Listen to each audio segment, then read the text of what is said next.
रहे हो कि आपके पास बॉइलिंग हो रही है, तो बेसिकली बॉइलिंग के अंदर क्या होता है। आपने जो चीज़ स्टडी की थी वो ये की थी कि आप एक कंटेनर के ऊपर आउटसाइड एक प्रेशर होगा जिसको आपने पी एक्सटर्नल का नेम दिया था। जिस प्रेशर की हम बात कर रहे थे कि जब हमने सिस्टम को हीट अप करना है तो जिस प्रेशर ने चेंज होना है वो आपके पास इंटरनल प्रेशर था जिसको आपने P1 से डिनोट किया था। और बेसिकली आप बॉइलिंग को ये कहते थे कि अगर आपके पास कोई लिक्विड है तो और आप उसको लिड अप कर दो तो उस वक्त आपके पास सिस्टम में इवेपोरेशन और कंडेंसेशन का प्रोसेस होता है। आप इस इवेपोरेशन और कंडेंसेशन के प्रोसेस को हीट अप कर सकते हो अगर आप सिस्टम को मजीद हीट प्रोवाइड करना शुरू कर दो आउटसाइड से। सो अगर आप पॉट को उठा के स्टोव के ऊपर रखते हो तो बेसिकली आप जो है एक्स्ट्रा हीट प्रोवाइड कर रहे होते हैं जिसकी वजह से आपके सिस्टम में इवेपोरेशन का प्रोसेस जो है वो बहुत ज़्यादा फास्ट होता है। एज अ रिजल्ट पहले आप लोगों ने ये देखा था कि जब आप स्टार्ट में हीट प्रोवाइड कर रहे होगे तो सारी की सारी हीट एनर्जी पर पार्टिकल को इंक्रीज करने में यूटिलाइज हो रही होगी। और उसके बाद आपने ये देखा था कि जब बॉइलिंग पॉइंट पे आप पहुंचोगे तो ये वो पॉइंट है जब आपके पास आप सिस्टम में जितनी भी हीट दोगे वो सारी की सारी इंटरमोलिकुलर फोर्सेस को ब्रेक डाउन करने में यूटिलाइज हो रही थी। होपफुली आप लोगों को ये वाला ग्राफ याद होगा जो आप लोगों ने देखा था उसी पॉइंट में। ये वाला आप लोगों को ग्राफ याद है ना। हम लोगों ने यहाँ पे इसको ज़रा एक्सप्लेन किया था कि एनर्जी पर फर्स्टली आपके पास सिंपली एनर्जी पर पार्टिकल इंक्रीज हो रही होगी और उसके बाद आपके पास सिस्टम के अंदर जो प्रोसेस हो रहा होगा वो ये हो रहा होगा कि इंटरमोलिकुलर फोर्सेस जो हैं वो ब्रेक डाउन हो रही होंगी। सो ओवरऑल आप मतलब अगर समरी देखो तो अब आपने ये तो एक केस में देखा ना, एक सोल्यूशन के केस में देखा। अब आप एक सॉल्यूट के केस में देखा जब आप प्योर सब्सटेंस की बात कर रहे हो। अब आपने अपने सॉल्यूशन के साथ अपने प्योर सब्सटेंस को कंपेयर करना है। तो अगर हम ग्राफ ड्रॉ करें बिटवीन वेपर प्रेशर और टेम्परेचर के, यहाँ पे जो ग्राफ ड्रॉ हो रहा है वो बिटवीन वेपर प्रेशर और टेम्परेचर का ग्राफ है। और आप लोगों ने क्रिटिकल पॉइंट स्टडी किया आइडियल गैस में या नहीं।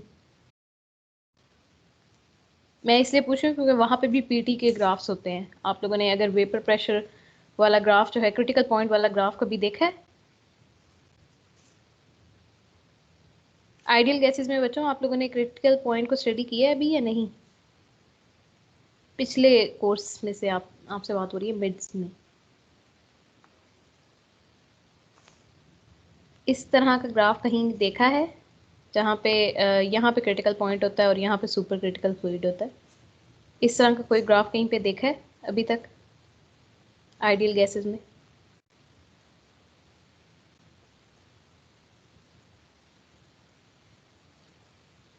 यस या नो में आंसर करें ताकि फिर मैं आपको वहाँ से एक्सप्लेन करूँ।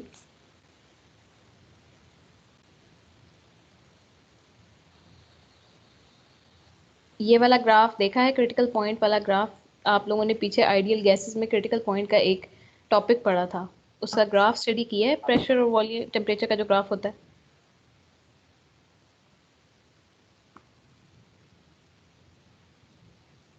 आंसर करें बच्चों।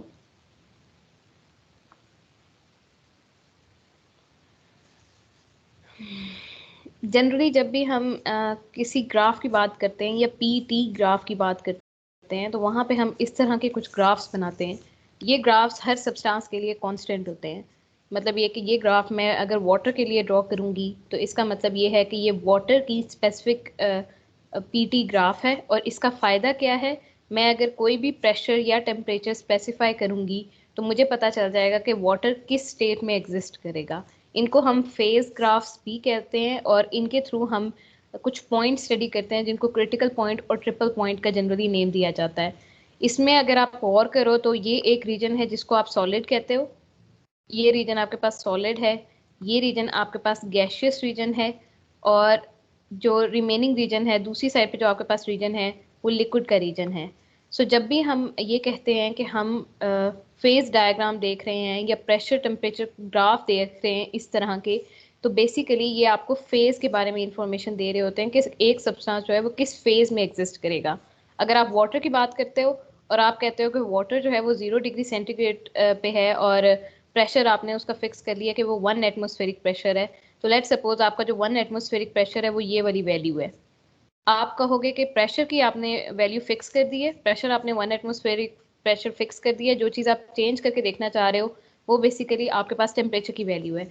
लेट्स सपोज आप कहते हो कि 0 डिग्री सेंटीग्रेड से लेस है आपके पास और ये स्टार्टिंग पॉइंट आपके पास जो है वो ये वाला पॉइंट होगा ना, जब 0 से लेस होगा आपके पास, तो हो सकता है आपके ग्राफ में ये वाली वैल्यू जो है ये -1 को रिप्रेजेंट कर रही है। तो आपके पास जो सिस्टम का पॉइंट आएगा वो इस पॉइंट पे आएगा जहाँ पे आपके पास प्रेशर और टेम्परेचर की लाइंस एक दूसरे को इंटरसेक्ट कर रही होंगी। ये पॉइंट आपके पास चूंकि सॉलिड रीजन में लाई करता है, तो आप कहोगे कि आप इस वक्त आपके पास जो सिस्टम है उसका प्रेशर 1 एटमोस्फेरिक प्रेशर है और उसका टेम्परेचर जो है वो -1 डिग्री सेंटीग्रेड है। तो वो बेसिकली यहाँ एग्जिस्ट कर रहा है, इस पॉइंट पे एग्जिस्ट कर रहा है। और चूंकि ये पॉइंट आपके पास फेज डायग्राम में सॉलिड के अंदर आ रहा है, सॉलिड रीजन के अंदर आ रहा है, तो आप कहोगे कि इस वक्त सारा का सारा वाटर जो है वो आपके पास सॉलिड स्टेट में एग्जिस्ट कर रहा है। अगर आप इसी को ले जाओ, इंक्रीज कर लो और मेल्टिंग पॉइंट या फ्रीजिंग पॉइंट की तरफ ले जाओ, सो आपके पास सिस्टम में अगर मेल्ट की बात हो रही है, तो मेल्ट का मतलब ये है कि सॉलिड से आप कन्वर्ट कर रहे हो लिक्विड के अंदर किसी थिंग को, आप मेल्टिंग को स्टडी कर रहे हो। और अगर आप फ्रीजिंग पॉइंट, मेल्टिंग और फ्रीजिंग पॉइंट इसलिए सेम होते हैं कि दोनों में सिर्फ और सिर्फ जो है डायरेक्शन का डिफरेंस होता है। जिस तरह अगर लेट सपोज ये आपका मेल्टिंग पॉइंट है और यहाँ पे आपके पास सॉलिड है और यहाँ पे आपके पास लिक्विड है, तो अगर आप टेम्परेचर को इंक्रीज करके इस सॉलिड को लिक्विड में कन्वर्ट करोगे तो ये आपके पास मेल्टिंग का प्रोसीजर है और आप इस पॉइंट को मेल्टिंग पॉइंट कहोगे। लेकिन अगर आप लिक्विड का टेम्परेचर लो करके इसको फ्रीज करके सॉलिड की तरफ लेके आओगे तो ये प्रोसीजर फ्रीजिंग है और आप इस पॉइंट को फ्रीजिंग पॉइंट कहोगे। तो केमिस्ट्री में मेल्टिंग पॉइंट या फ्रीजिंग पॉइंट एज सच एक ही पॉइंट है। ये सिर्फ उस पर डिपेंड करता है कि आप कौन सा प्रोसीजर परफॉर्म कर रहे हो। सो लेट सपोज अगर मैं मेल्टिंग पॉइंट की बात करती हूँ, तो आपको पता है कि 0 डिग्री सेंटीग्रेड पे आपके पास जो आइस है वो कन्वर्ट हो जाती है लिक्विड के अंदर। सो अगर मैंने मेल्टिंग पॉइंट देखना है तो वो मेरे पास ये वाला पॉइंट है। और ये मेल्टिंग पॉइंट और फ्रीजिंग पॉइंट एज सच दोनों सेम थिंग है। और ये कहाँ लाई करेगा, ये इस एग्जैक्ट लाइन पे लाई कर रहा है वाटर के लिए, जो इस चीज़ को इंडिकेट कर रहा है कि ये वाला इस वक्त ये जो मेल्टिंग पॉइंट है या फ्रीजिंग पॉइंट है, इस वक्त मेरे सिस्टम के अंदर दोनों स्टेट्स प्रेजेंट हैं। जो बीकर आपने लिया हुआ है उसके अंदर सॉलिड क्यूब्स भी प्रेजेंट हैं और उसके अंदर लिक्विड भी प्रेजेंट है। और आपके पास अगर आप टेम्परेचर को इंक्रीज करोगे या डिक्रीज करोगे तो आपके सिस्टम में एक फेज आ जाएगी। तो ये जो फ्रीजिंग पॉइंट और मेल्टिंग पॉइंट है ये इक्विलिब्रियम पॉइंट्स होते हैं और ये इस चीज़ को इंडिकेट कर रहे होते हैं कि अगर आपके पास ग्राफ इस लाइन के ऊपर लाई करेगा तो आपके पास सिस्टम में दो स्टेट्स एग्जिस्ट कर रही होंगी। वो कौन सी दो स्टेट्स होंगी, जो जिनके साथ इन इन ग्राफ्स का एरिया कंबाइन होगा। सो ये आपके पास सॉलिड है और यहाँ पे लिक्विड है, तो इसका मतलब अगर यहाँ पे इस लाइन के ऊपर कोई भी पॉइंट आपके पास आएगा वो इस चीज़ को इंडिकेट करेगा कि आपके सिस्टम में सॉलिड और लिक्विड दोनों प्रेजेंट हैं। नेक्स्ट, अगर आप कहते हो कि टेम्परेचर को मजीद इंक्रीज कर देते हो और आप कहते हो कि आप 4 डिग्री सेंटीग्रेड पे स्टडी कर रहे हो और 1 एटमोस्फेरिक प्रेशर पे स्टडी कर रहे हो, सो लेट सपोज आपके पास जो पॉइंट आ रहा है वो यहाँ पे आ रहा है, तो ये वाला इस वक्त सिस्टम जो है ये लिक्विड रीजन में लाई कर रहा है और आप कहोगे कि आपके सिस्टम में वाटर जो है वो एज अ लिक्विड प्रेजेंट होगा, सारा का सारा आपके पास जो वाटर है वो एज अ लिक्विड प्रेजेंट होगा। मजीद इंक्रीज कर दो, इसको 100 डिग्री सेंटीग्रेड पे ले जाओ और उधर स्टडी करो, तो आपको पता है कि 100 डिग्री सेंटीग्रेड आपके पास बॉइलिंग पॉइंट है। इसके अलावा और कौन सा प्रोसेस होता है? गैस को जब लिक्विड में कन्वर्ट करते हो तो क्या होता है वो प्रोसेस?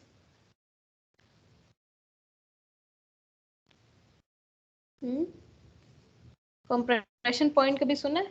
नहीं सुना तो ठीक है, सही है। मतलब इससे तो फेमिलियर हो ना कि अगर लिक्विड से लिक्विड को गैस में कन्वर्ट करोगे, मतलब आपके पास एक लिक्विड है, आप उसको कन्वर्ट कर रहे हो गैस गैस के अंदर, तो ये प्रोसेस जो है आपके पास जो है बेसिकली बॉइलिंग कहलाता है ना। आपने लिक्विड को कन्वर्ट किया है गैशियस वेपर्स के अंदर, तो ये बॉइलिंग है। तो अगर आप बॉइलिंग पॉइंट की बात करोगे तो ये वो पॉइंट है जब आपके सिस्टम में लिक्विड और गैस दोनों साइमल्टेनियसली एग्जिस्ट करेंगे। अगर आप जो है टेम्परेचर को हल्का सा आगे कर दोगे, मतलब आप 100 से आगे ले जाओगे, 101 पे ले जाओगे, तो आपके सिस्टम में वेपर की कंसंट्रेशन ज़्यादा हो जाएगी। क्योंकि अगर आप और करो तो यहाँ पे अगर 100 है तो लेट सपोज आपका 101 यहाँ पे आ रहा है, तो वो गैशियस स्टेट के अंदर अब आपका सिस्टम चला जाएगा। तो 101 पे आपके पास सिस्टम में सारा का सारा गैस प्रेजेंट होगी। लेकिन जब आप 100 पे बात करोगे तब आपके सिस्टम में लिक्विड प्लस वेपर प्रेजेंट होगा। और उस केस में अगर आप इसी से दूसरी साइड पे चले जाओ, आप 99 पे चले जाओ, तो आपके पास सिस्टम में सारा का सारा जो है वो लिक्विड प्रेजेंट होगा, क्योंकि अब आपका पॉइंट जो है वो बेसिकली इस जगह पे लाई कर रहा होगा। सो ये फेज डायग्राम होती हैं जिनके थ्रू हम सारे पॉइंट्स को स्टडी करते हैं। यहाँ पे आप और करो तो आपने इधर मेल्टिंग पॉइंट और फ्रीजिंग पॉइंट को भी देख लिया है, इधर आपके पास बॉइलिंग पॉइंट लाई कर रहा है, ये आपके पास ट्रिपल पॉइंट है, यहाँ पे क्रिटिकल पॉइंट है। सो एज सच ये ऐसे एक ही सिंगल ग्राफ है, उसी की डिफरेंट सेक्शंस को हम स्टडी कर रहे हैं। जैसे अगर आपने बॉइलिंग पॉइंट को स्टडी करना है या आपने वेपर प्रेशर को अगर स्टडी करना है, तो आपको इस चीज़ का आइडिया होगा कि ये जो लाइन है ना, ये वाली लाइन, ये एग्जिस्ट करिए बिटवीन लिक्विड और गैस। इसका मतलब ये है कि इस जब आपके पास कोई भी सिस्टम जब इक्विलिब्रियम में होगा तो उसमें कितना वेपर प्रेशर होगा वो आपको इस लाइन के थ्रू पता चल सकता है। सो जनरली इस लाइन को वेपर प्रेशर कर्व कहा जाता है। सो जब आप वेपर प्रेशर को स्टडी कर रहे हो तब भी आप यहाँ पे यूज कर सकते हो, लेकिन बॉइलिंग पॉइंट्स वगैरह चूंकि फिक्स पॉइंट है, ये ओवरऑल फुल लाइन ही वेपर कर्व है। और आप जनरली मतलब केमिस्ट्री में जब हम किसी चीज को पॉइंट कह देते हैं तो इसका मतलब ये होता है कि वहां पे चीजें फिक्स हो गई हैं। जैसे अगर मैं आपको ये कहूँ कि आप फ्रीजिंग पॉइंट या मेल्टिंग पॉइंट की बात करो तो वो 0 डिग्री सेंटीग्रेड है और आपको ऑटोमेटिकली पता है कि उसका प्रेशर भी 1 एटमॉस्फेरिक प्रेशर होता है। इसी तरीके से अगर बॉइलिंग पॉइंट की बात की जाए तो आपको पता है कि वो 100 डिग्री सेंटीग्रेड है वाटर के लिए, और उस वक्त आप बॉइलिंग पॉइंट की डेफिनेशन में ये कहते हो कि आपके पास सिस्टम का वेपर प्रेशर जो है वो इक्वल हो जाना चाहिए आपके एक्सटर्नल प्रेशर से। सो एक्सटर्नल प्रेशर आपको पता है कि वो 1 एटमॉस्फेरिक प्रेशर है। सो अगर आपने ये जो ग्राफ्स ड्रॉ करने हैं यहाँ पे इन प्रॉपर्टीज को स्टडी करते हुए, कीप दैट इन माइंड कि हम ये जो ग्राफ ड्रॉ कर रहे हैं ये बेसिकली इसी बेसिक ग्राफ की प्रेशर टेम्परेचर जो ग्राफ है, बेसिकली वही ग्राफ्स हैं, बस हम उनको जरा डिफरेंट लाइट में देख रहे हैं। या इतना सेक्शन अगर हम लोगों ने बॉइलिंग पॉइंट को देखना होगा तो हम सिर्फ इतने सेक्शन पे गौर करेंगे, अगर हमने फ्रीजिंग पॉइंट को देखना होगा तो हम सिर्फ इस लाइन पे इतने पोर्शन पे गौर करेंगे। सो आपने अपनी मर्जी से इस ग्राफ का कुछ पोर्शन लेना है और उस पर फोकस करना है, तो आपको पता चल जाएगा कि आपके सिस्टम में क्या चेंज आ रही है। यहाँ तक क्लियर है? ये ग्राफ क्लियर है? Yes ma'am. ठीक है, ये आप लोगों को पता होना चाहिए, आप लोग क्रिटिकल पॉइंट पढ़ चुके हो। अगर क्रिटिकल पॉइंट पढ़ लिया था तो ये इस ग्राफ के बगैर आपके पास कोई और चारा नहीं है क्रिटिकल पॉइंट को स्टडी करने का, क्योंकि वाहिद यही ग्राफ हैं जो आपको इन्फॉर्मेशन देते हैं कि आपके सिस्टम में क्रिटिकल पॉइंट कहाँ पे आएगा।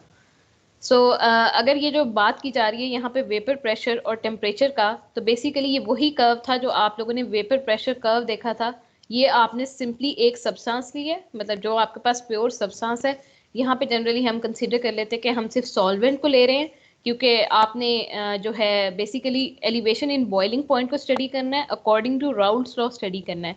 तो आपको पता है कि आपने एक सब्सटेंस लिया हुआ है जो वोलाटाइल है, और दूसरा सब्सटेंस आपके पास ऐसा है जो नॉन वोलाटाइल है। आप उस सिस्टम के अंदर ए सोल्यूट जो ऐड कर रहे हो वो नॉन वोलाटाइल है। अगर आप ये कंडीशन लेके चलते हो तो आपको पता है कि जो सोल्यूशन बनेगा उसमें सारा का सारा वेपर प्रेशर जो है वो बेसिकली आएगा आपके पास वोलाटाइल कंपोनेंट से। जो नॉन वोलाटाइल कंपोनेंट है वो आपके पास एज सच कॉन्ट्रीब्यूशन नहीं दे रहा होता। अगर आप सिस्टम में सिर्फ और सिर्फ सॉल्वेंट को लो और उसका प्योर कर्व ड्रॉ करो, वेपर प्रेशर कर्व ड्रॉ करो, तो लेट सपोज ये आपका बॉइलिंग पॉइंट है। अगर हम वाटर की बात करते हैं तो ये आपके पास जो है 100 डिग्री सेंटीग्रेड है, और इसके इस साइड पे आपके पास लिक्विड प्रेजेंट है, और इस साइड पे आपके पास जो है गैस का जो है कम्बिनेशन वो प्रेजेंट है। आप ये कह रहे हो कि आपके पास ये अगर आप प्योर वाटर लोगे, 100 डिग्री सेंटीग्रेड वो पॉइंट है आपके पास जब आपके पास सिस्टम में इक्लिबीरियम प्रेजेंट होगा, क्योंकि ये आपके पास जो लाइन होती है बेसिकली फेज डायग्राम में हम इनको इक्लिबीरियम लाइंस कहते हैं, क्योंकि ये इस चीज़ को इंडिकेट कर रही होती है कि 100 डिग्री सेंटीग्रेड पे आपके सिस्टम में लिक्विड और गैस दोनों प्रेजेंट होंगे। अगर आप 101 पे चले जाओगे तो आपके पास सिस्टम में सिर्फ और सिर्फ गैस प्रेजेंट होगी। अगर आप 99 पे चले जाओगे तो आपके सिस्टम में सारा का सारा लिक्विड प्रेजेंट होगा। जो प्रोसेस हो रहा है वो ये हो रहा है कि आपने फर्स्टली वेपर प्रेशर को स्टडी किया है फॉर सॉल्वेंट, उसके बाद आप क्या करोगे, आप सिस्टम के अंदर कुछ सोल्यूट ऐड कर दोगे।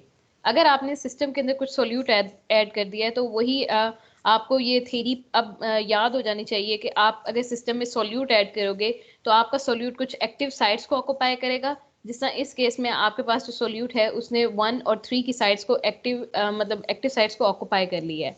अब ये वाली साइट्स आपके पास वेपर प्रेशर में कंट्रीब्यूट नहीं करेंगी। इसका मतलब ये है कि जब आपका सिस्टम से मुराद यहाँ सॉल्यूशन है, जब आप सॉल्यूशन का टेम्परेचर इंक्रीज कर रहे होगे तो आपके पास सिस्टम में वेपर प्रेशर की वैल्यू लो होगी, क्योंकि आपने यही बात की है कि यहाँ पे एक्टिव साइट्स ऑक्यूपाई हो जाएंगी। कुछ साइट्स जो हैं आपके पास जो सोल्यूट है वो ऑक्युपाई कर लेगा और वो वेपर प्रेशर की वैल्यू को लो कर देगा। अब अगर आप इस केस में बॉइलिंग पॉइंट स्टडी करोगे तो बॉइलिंग पॉइंट का मतलब ये है कि आपके पास सिस्टम में जो वेपर प्रेशर होना चाहिए, आप बॉइलिंग पॉइंट को डिफाइन ऐसे करते हो कि ये वो पॉइंट है जब आपके पास इंटरनल वेपर प्रेशर जो है वो इक्वल हो जाता है एक्सटर्नल वेपर प्रेशर के। सो यहाँ पे अगर आप देखो तो आपने सिस्टम में 1 एटमॉस्फेरिक प्रेशर दिया हुआ है और इस पॉइंट पे आके आपका वेपर प्रेशर जो है वो एग्जैक्टली इक्वल हो रहा है 1 एटमॉस्फेरिक प्रेशर के। लेकिन अगर आप यहाँ पे जब सोल्यूशन में मेजर करोगे 100 डिग्री सेंटीग्रेड पे अपने सिस्टम का सोल्यूशन मेजर करोगे तो आपको पता चलेगा कि वेपर प्रेशर की जो वैल्यू है वो अभी 100 डिग्री वो 1 एटमॉस्फेरिक प्रेशर से काफी लो है, बल्कि वो यहाँ पे लाई कर रही है। सो इस वक्त आपके सिस्टम में वेपर प्रेशर की वैल्यू यहाँ पे लाई कर रही है, जबकि आपको पता है कि अगर आप इसके कंपैरिजन में सॉल्वेंट को देखो तो 100 डिग्री सेंटीग्रेड पे वो 1 एटमॉस्फेरिक के पॉइंट को टच कर चुका था। लेकिन इस वक्त आपका सॉल्यूशन जो है वो लेस वेपर प्रेशर शो कर रहा है और उसकी रीजन ये है कि आपने सिस्टम में सोल्यूट ऐड किया हुआ है। जो सोल्यूट है आपका वो नॉन वोलेटाइल है और वो वेपर प्रेशर को लोअर कर रहा है। तो एट 100 डिग्री सेंटीग्रेड आपके पास यहाँ पे सॉल्यूशन के केस में अभी जो वेपर इंटरनल वेपर प्रेशर है वो 1 एटमॉस्फेरिक प्रेशर नहीं हुआ, बल्कि हो सकता है आपके पास उससे लो है, वो 0.7 समथिंग है। सो लेट सपोज आप क्या करोगे, अब आप सिस्टम को मजीद हीट दोगे। आपने जो है सिस्टम को मजीद हीट देनी है ताकि मजीद वेपर प्रेशर आपके बने। तो आपको एडिशनल टेम्परेचर रिक्वायर्ड है जिसके थ्रू आपने सिस्टम का वेपर प्रेशर 1 एटमॉस्फेरिक प्रेशर तक इंक्रीज करना है। जब आप सॉल्वेंट की बात कर रहे थे तब आपने सॉल्वेंट को सिर्फ यहाँ तक हीट देनी थी, लेकिन जब आप बात करोगे सॉल्यूशन की तो आपने बजाय ये कि उतनी हीट दोगे उससे भी मजीद थोड़ी सी आपको हीट देनी पड़ेगी और वो वैल्यू टी तक है। आपको अपने सिस्टम को टी नॉट से अब इंक्रीज करना है टी तक, और ये वो वैल्यू है जो कि 100 से अबव है। आपके पास ये ग्राफ है ना, यहाँ पे 0 है, यहाँ पे 100 है। सो इसका मतलब जो नेक्स्ट लाइन है वो 100 से अबव है। सो अब आपने सिस्टम में मजीद हीट देनी है ताकि सिस्टम का जो वेपर प्रेशर है वो रीच कर जाए 1 एटमॉस्फेरिक प्रेशर पे। जिस पॉइंट पे वो आपके पास 1 एटमॉस्फेरिक प्रेशर पे रीच करेगा वो पॉइंट आपके पास बॉइलिंग पॉइंट है। और अगर आप और करो तो जो फिनोमेना आपने स्टडी किया है वो ये किया है कि अगर किसी सॉल्यूशन में आप सोल्यूट ऐड कर दो तो उसके रिजल्ट में आपके पास जो बॉइलिंग पॉइंट है वो थोड़ा सा एलिवेट हो गया है। पहले 100 डिग्री सेंटीग्रेड था, अब ये 102 या 103 पे जाके एलिवेट हो रहा है। सो इसका मतलब ये कि आपके पास वेपर प्रेशर जो था वो लोअर हुआ था, लेकिन बॉइलिंग पॉइंट जो है उसके रिजल्ट में इंक्रीज हुआ है, क्योंकि अब आपने सिस्टम को मजीद हीट देनी है ताकि वो वेपर प्रेशर की जो रिक्वायर्ड अमाउंट है उस तक रीच किया जा सके। ये समझ आई है या नहीं, या यहाँ पे कोई कंफ्यूजन है? मैम आ गया समझ। सो आप लोगों के पास ये जनरल थेरी है कि किस तरीके से बेसिकली प्रोसेस हो रहा है। और आपने अगर एंड रिजल्ट देखा जाए तो बेसिकली आपके पास सिस्टम में टी नॉट से आपने मूव करना है टूवर्ड्स टी, ताकि आपका सिस्टम जो है वो बॉइलिंग पॉइंट तक रीच कर सके। अगर आप इसकी बात करो तो जनरली यहाँ पे इसकी इनिशियल वैल्यू आपके पास टी नॉट थी, फाइनल वैल्यू टी थी। लेकिन यहाँ पे अक्सर लोग अगेन ये वही वाली बात है कि चेंज इन वेपर प्रेशर और lowering of vapour pressure simple things नहीं है। इसी तरीके से अगर एलिवेशन इन बॉइलिंग पॉइंट की बात की जाए तो यहाँ पे अगर आप इस केस में देखोगे तो आपकी इनिशियल वैल्यू टी नॉट थी, फिर आपके पास सिस्टम जो है वो फाइनल वैल्यू टी तक इंक्रीज हुआ है। सो इस केस में अगर आप टी माइनस टी नॉट लिख रहे हो, सो ये फाइनल माइनस इनिशियल वैल्यू है ना। इस केस में आपके पास एलिवेशन थी, मतलब यहाँ पे आपके पास सिस्टम में एलिवेशन आ रही है, आपके पास टेम्परेचर की वैल्यू इंक्रीज हुई थी। सो इस कंडीशन को आप कह सकते हो, चेंज कह सकते हो। लेकिन इस चीज को जहन में रखिएगा, जब आप लोअरिंग की बात करोगे वहां पे आप ये चेंज का वर्ड यूज नहीं करोगे। सो जनरली रिकमेंड किया जाता है कि इस डेल्टा टी बी को भी आप बजाय चेंज कहने के आप इसको एलिवेशन इन बॉइलिंग पॉइंट कहो, ताकि वो थोड़ी सी कंसिस्टेंसी बरकरार रहे कि जब आप सिंपली वेपर प्रेशर को लोअरिंग ऑफ वेपर प्रेशर से रिप्रेजेंट कर रहे हो और वहां पे निगेट कर रहे हो उसको चेंज कहना, तो बेशक अकॉर्डिंग टू थेरी आप इसको कह सकते हो, क्योंकि ये final value minus initial value ही है। यहाँ पे आपके पास फाइनल वैल्यू की जो वैल्यू थी ज्यादा थी, तो इसका मतलब ये कि यहाँ पे आप इसको चेंज कह सकते हो। लेकिन ये कि रिकमेंड यही किया जाता है इस केस में भी कि आप इसको एलिवेशन इन बॉइलिंग पॉइंट से रिप्रेजेंट करो, चेंज इन टेम्परेचर से रिप्रेजेंट ना करो। अगर आप T माइनस टी नॉट ले रहे हो तो जनरली उसके लिए डेल टी बी की टर्म यूज की जाती है, जो कि इस चीज को इंडिकेट करता है कि आपके बॉइलिंग पॉइंट में कितनी एलिवेशन आई है। ये डेरिवेशन आप लोगों ने नहीं करनी, ये मेजर वाले करेंगे, आप लोगों का नहीं है। आप लोगों को जो चीज़ याद होनी चाहिए वो ये होनी चाहिए कि डेल्टा टी बी को आप लोगों ने जो सेकेंड ईयर में भी एक थेरी पढ़ी थी कि आप लोगों ने सिंपली चेंज इन टेम्परेचर को रिलेट कर दिया था, डायरेक्टली प्रोपोर्शनल कर दिया था मोलैरिटी के साथ। आपने ये कहा था कि सिस्टम में जितने आप मोलर सोल्यूट ऐड करोगे उतनी ही आपके पास सिस्टम में जो है बेसिकली इंक्रीज आएगी। अगर आप सिस्टम में ज़्यादा ऐड कर दोगे, ये वही वाली थेरी है कि अगर आप यहाँ पे अगर स्मॉल अमाउंट ऐड करोगे तो लेट सपोज वो 2 साइड्स ऑक्यूपाई कर रहा है, अगर मजीद सोल्यूट ऐड कर दोगे तो वो हो सकता है 2 से ज़्यादा करके आपके पास सिस्टम में 4 या 5 एक्टिव साइड्स जो है वो ऑक्यूपाई कर ले। तो उस केस में आपके पास वेपर प्रेशर की जो वैल्यू है वो मजीद लो हो जाएगी और आपका बॉइलिंग पॉइंट मजीद एलिवेट हो जाएगा। आप लोगों ने इस इंट्यूएशन को देखते हुए जनरली एक एजम्पशन बनाई थी कि आपके पास डेल्टा टी बी जो है वो डायरेक्टली प्रोपोर्शनल है मोलैरिटी के, और फिर आपने सिंपली क्या किया था कि आपने उसको एज अ कांस्टेंट माना था और आपने जो है एक न्यू कांस्टेंट वहाँ इंट्रोड्यूस करवा दिया था जिसको आपने एबिलियोस्कोपिक कांस्टेंट बोला था। यही प्रोसेस किया था ना आप लोगों ने डेल्टा टी बी को। ये प्रोसेस वहीं से आया हुआ है। आपने इससे पहले आप मतलब बजाय ये कि आप सारी डेरिवेशन करो, आप सिंपली एक लाइन लिख सकते हो कि डेल्टा टी बी जो है वो आपके पास डायरेक्टली प्रोपोर्शनल है एम के, और आप उसकी रीज़न ये दोगे कि जितना ज़्यादा सोल्यूट आप ऐड करोगे उतना ही ज़्यादा आपके सिस्टम में जो है वो एलिवेशन इन बॉइलिंग पॉइंट आएगी। और फिर आप इस प्रोपोर्शनैलिटी को रिमूव कर सकते हो बाय इक्वालिटी एंड कांस्टेंट। ये जो कांस्टेंट है इसको हम जनरली एबिलियोस्कोपिक कांस्टेंट बोलते हैं या मोलर बॉइलिंग पॉइंट कांस्टेंट बोलते हैं, जो भी आप बोलना चाहो। अगेन ये इसके दो नेम्स हैं। ये आपके पास, आप इसको सिंपली प्रोपोर्शनैलिटी कांस्टेंट कहते हो। और अगर वैसे तो इसकी वैल्यू मतलब एज सच आप लोगों के सिलेबस का आप लोगों को हम नहीं करवाते, लेकिन ये कि अगर आप यहाँ पे गौर करो तो जो आपने के बी की जो वैल्यू है वो R T naught square m1 divided by 1000 multiply by h vaporization है। ये हीट ऑफ वेपराइजेशन है, मतलब आपके पास एंथैल्पी ऑफ वेपराइजेशन है, और ये आपके पास डायरेक्टली रिलेट कर रही होती है लेटेंट हीट ऑफ वेपराइजेशन से। वो जो कॉन्सेप्ट आपने पढ़ा था कि आपके पास कुछ चेंज जो है वो सिस्टम में टेम्परेचर का इंक्रीज करने के लिए यूज होगी, कुछ हीट आपके पास टेम्परेचर को इंक्रीज करने के लिए यूज होगी, और कुछ आपके पास सिस्टम में as a latent heat of vaporization होगी जो कि सिर्फ और सिर्फ इंटरमोलिकुलर फोर्सेस को ब्रेक डाउन करने के लिए यूज होगी। तो यहाँ पे बेसिकली ये जो के बी का जो फैक्टर है ये आपके पास बॉइलिंग में जितने भी फैक्टर्स इन्वॉल्व हैं उनको सम अप कर रहा होता है।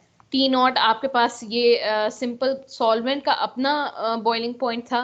m1 आपके पास जो है वो मोलैरिटी होती है, मतलब इसको अगर आप सिंपली मोल फ्रैक्शन वाले फॉर्मूला याद है, m1 आपके पास मोलर मास ऑफ सॉल्यूट और सॉल्वेंट m1 और m2 को आप बेसिकली अगर आप 1 यूज कर रहे हो फॉर सॉल्वेंट तो जनरली आपके पास वैसे 1 ही यूज किया जाता है फॉर सॉल्वेंट, तो आपके पास ये मोलर मास ऑफ सॉल्वेंट है और जनरली ये 1000 की टर्मिनोलॉजी यहाँ पे यूज की जाती है। ये याद करना चाहो तो कर लो, लेकिन एज सच ज़रूरत नहीं है। ये चीज़ पता होनी चाहिए कि आपके पास del T B directly proportional है एम के। दूसरी थिंग ये कि आपके पास जो फाइनल फॉर्म आती है वो del T B is equal to K B dot M है।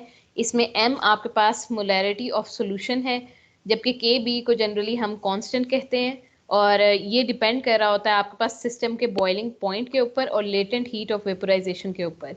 ये इसको आप जनरली इस वे में भी रिप्रेजेंट कर सकते हो कि बेसिकली ये आपको सॉल्वेंट के बारे में जितनी भी इंफॉर्मेशन चाहिए ये उसके बारे में आपको इंफॉर्मेशन दे रहा होता है कि आपका सॉल्वेंट कैसा है, उसमें किस तरह की इंटरमोलिक्यूलर फोर्सेस हैं, और बेसिकली ये सारी जो इंफॉर्मेशन है ये आप लेटेंट हीट ऑफ वेपोराइजेशन से कैलकुलेट करते हो।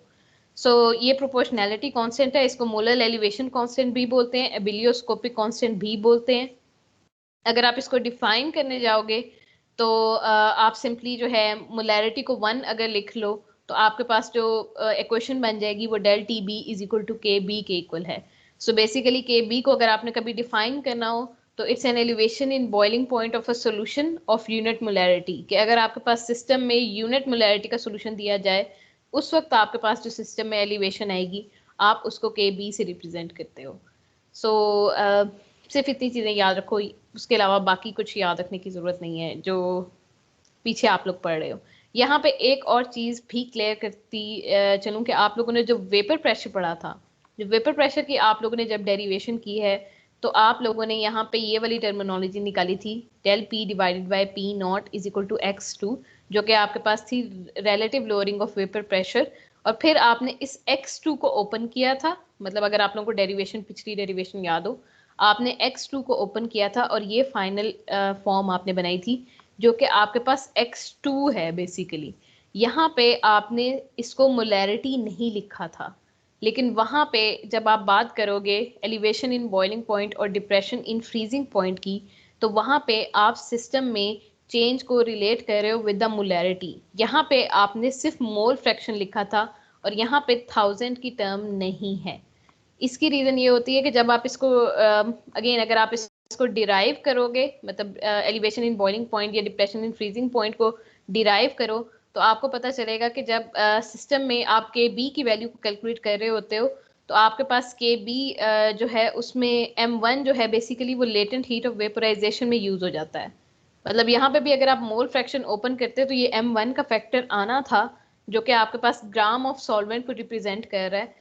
सो M1 का फैक्टर आना था, लेकिन यहाँ पे क्या होता है कि आपके पास ये लेटेंट हीट ऑफ वेपोराइजेशन में आप मतलब इसको इस वे में रीअरेंज करते हो कि आपके पास ये वाला फैक्टर जो है M1 का फैक्टर, वो लेटेंट हीट ऑफ वेपोराइजेशन में चला जाता है। सो इसका मतलब आपके पास सिस्टम में अब M1 के फैक्टर की कमी हो गई है, क्योंकि वो कांस्टेंट की वैल्यू के अंदर चला गया है। वो LB का जो फैक्टर है ना यहाँ पे, बेसिकली वो M1 वाला फैक्टर है। सो M1 आपके पास इस जो पहले आपने लोअरिंग ऑफ वेपर प्रेशर में जो फाइनल फॉर्म पड़ी थी, उसमें ये फाइनल फॉर्म थी W2 multiply by M1 divided by W1 over M2।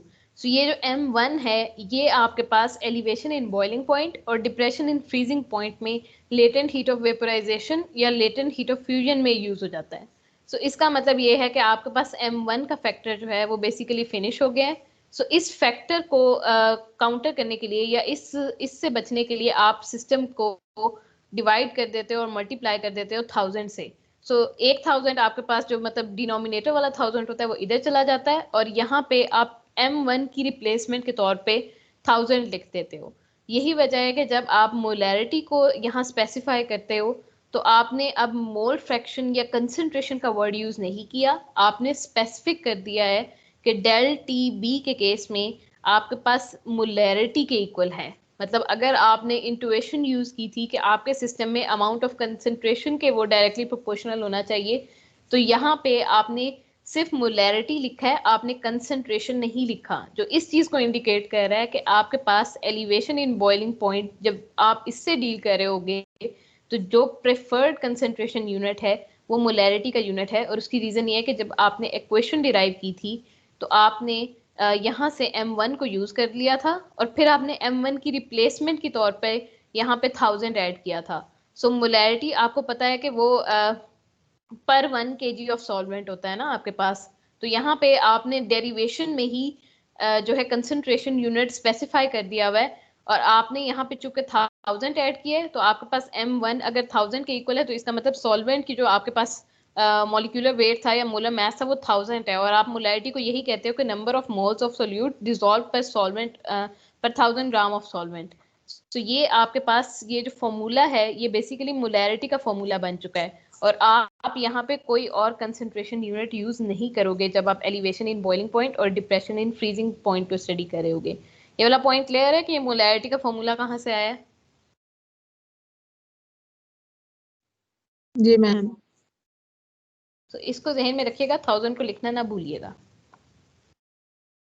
जब आप बात करते हो, अगेन ये आपके पास ये फॉर्मूला था, आपने जब मोलैरिटी की जो वैल्यू यहाँ प्लेस करोगे, तो M1 की जगह आपने सिंपली अब 1000 लिखना है, क्योंकि अब आप कंसंट्रेशन की बात नहीं कर रहे, आपने फिक्स कर दिया यूनिट मोलैरिटी का।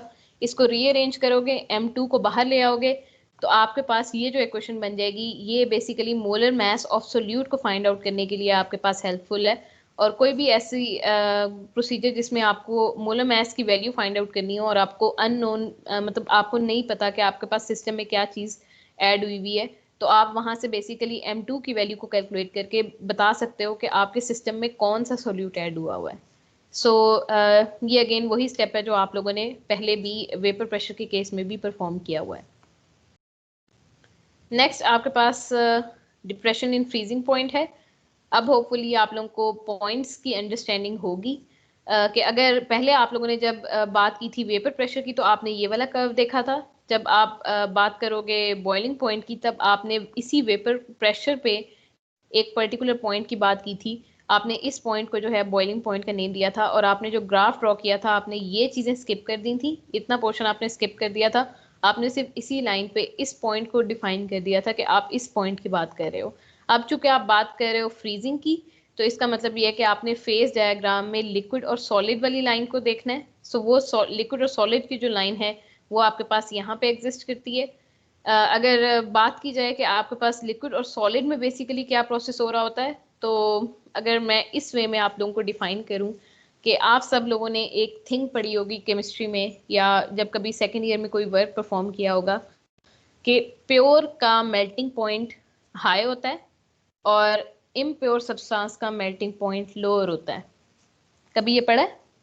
आप लोगों के पास मेल्टिंग पॉइंट जो है वो एज एन इंडिकेटर है कि आपके पास सब्सटेंस कितना प्योर है। अगर आपने कोई भी चीज़ बनाई है और आपको कोई एग्जामिनर आपका ये कहे कि बताओ कितनी प्योरिटी है तो आप क्या करोगे कि फ़ौरन जाके उसका मेल्टिंग पॉइंट लोगे। अगर उसका मेल्टिंग पॉइंट एग्जैक्ट लिटरेचर में दिए हुए मेल्टिंग पॉइंट के इक्वल आ रहा है तो आप कहोगे कि आपका सब्सटेंस प्योर है। अगर उससे कम या ज़्यादा है तो इसका मतलब आपके पास सिस्टम में इम्प्योरिटी प्रेजेंट है और आपने उसको टेस्ट करना होता है कि जो है कितनी इम्प्योरिटी है। फिर कभी ये वर्ड सुना हुआ या नहीं?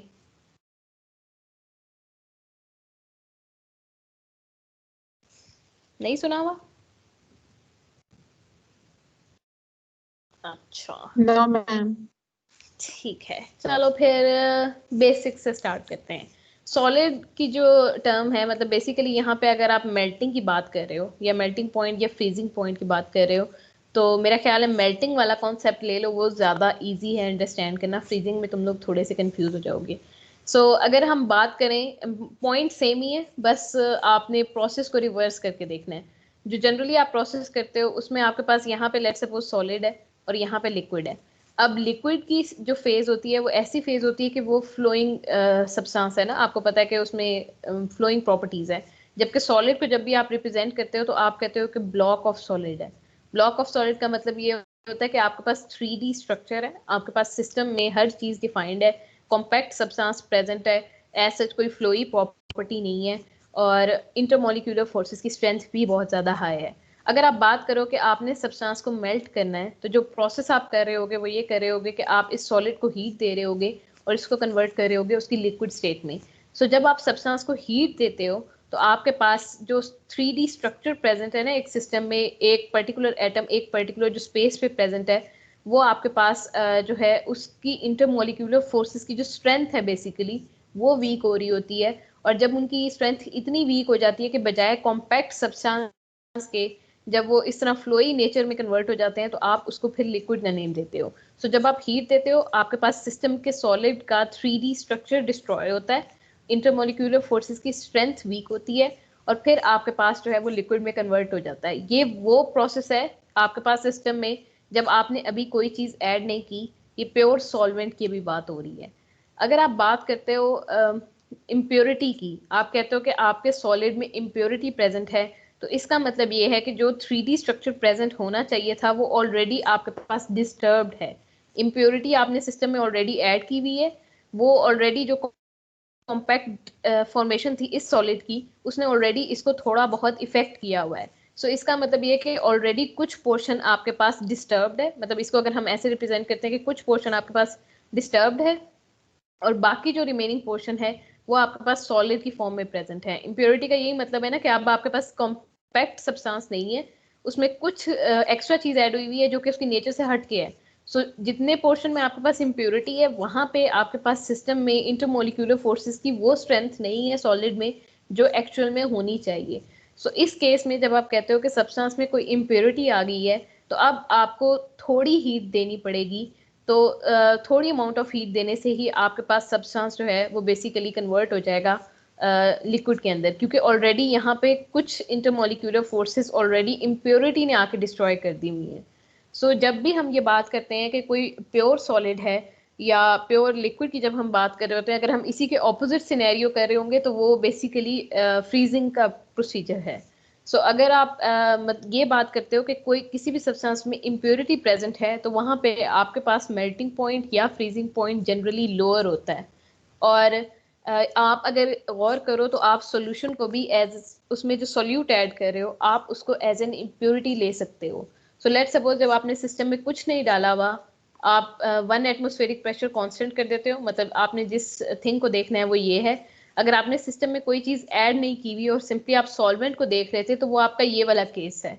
और इसमें अगर आप सिंपली फ्रीजिंग पॉइंट को देखोगे तो मतलब पॉइंट सेम ही है, मेल्टिंग और फ्रीजिंग पॉइंट सेम ही है। अगर आप ये कह रहे हो कि आपके पास यहाँ पे प्योर सॉल्वेंट जो है वो लिक्विड की फॉर्म में प्रेजेंट है, आप उसके टेम्परेचर को लो कर रहे हो आहिस्ता आहिस्ता, एक पॉइंट ऐसा आएगा कि वो आपके पास इस लाइन के ऊपर लाई करना शुरू कर देगा। तो उस केस में आपके पास सिस्टम में जो है वो बेसिकली आप फ्रीजिंग पॉइंट पे पहुंच गए, और ये वो पॉइंट है जब आपके सिस्टम में लिक्विड और सॉलिड दोनों को एग्जिस्ट कर रही होंगी।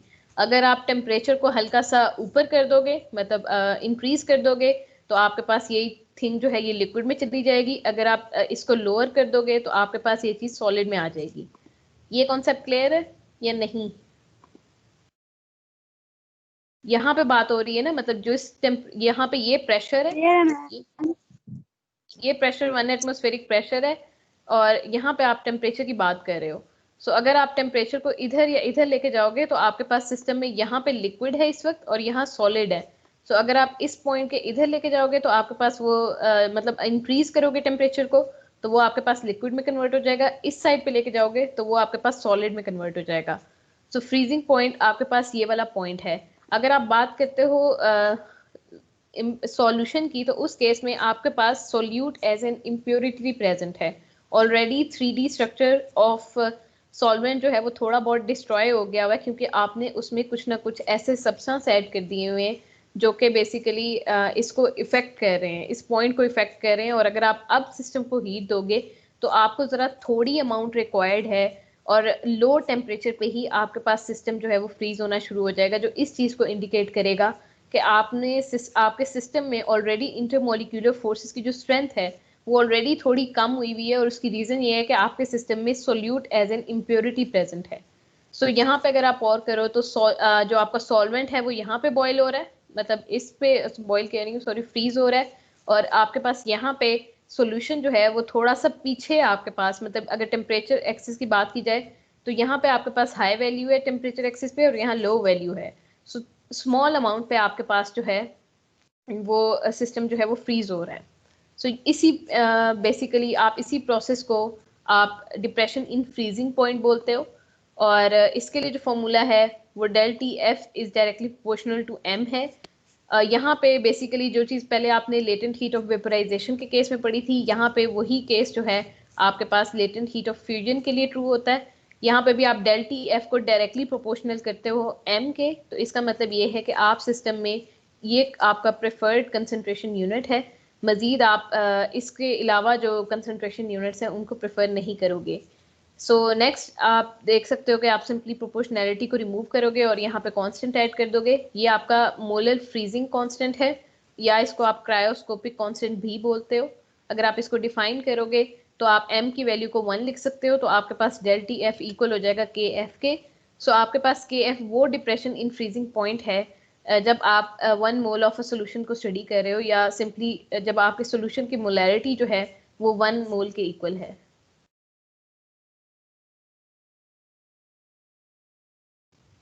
ये वही पिछला वाला कॉन्सेप्ट जो है वो यहाँ पे रिवाइज हो रहा है। सो ये आपके पास मोलैरिटी की वैल्यू है। यहाँ पे भी इस चीज़ को जहन में रखिएगा कि आपने 1000 ऐड करना है, अब आपने M1 नहीं लिखना।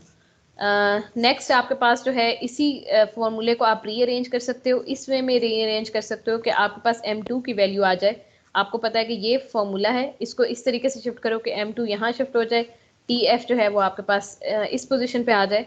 तो आपके पास जो फॉर्मूला बनेगा वो M2 is equal to K F multiply by 1000 multiply by W2 divided by W1 multiply by del T F. Delta F आप खुद कैलकुलेट कर सकते हो। अगेन अगर आपने खुद सॉल्वेंट और सोल्यूट लिए हैं तो आपको पता है कि आपने सिस्टम में कितना W2 ऐड किया है, ये आपके पास सोल्यूट की कंसंट्रेशन है। जितना आपने सॉल्वेंट लिया है वो ऑलरेडी स्पेसिफाइड है। आपने 1000 ग्राम ऑफ सॉल्वेंट लेना है, उसका मतलब वेट जो है आप पर्टिकुलरली उसी के थ्रू रेशो के थ्रू फाइंड आउट कर सकते हो कितना सॉल्वेंट आप ले रहे हो, उसकी वैल्यू आपको ऑलरेडी पता चल जाएगी। सो M2 ही वाहिद वो थिंग है जिसके लिए आपको सर्च आउट करना पड़ेगा और आप इसकी वैल्यू को कैलकुलेट कर सकते हो। यहाँ तक क्लियर है ये प्रॉपर्टी भी, या कुछ पूछना है? एलिवेशन इन बॉइलिंग पॉइंट और डिप्रेशन इन फ्रीजिंग पॉइंट।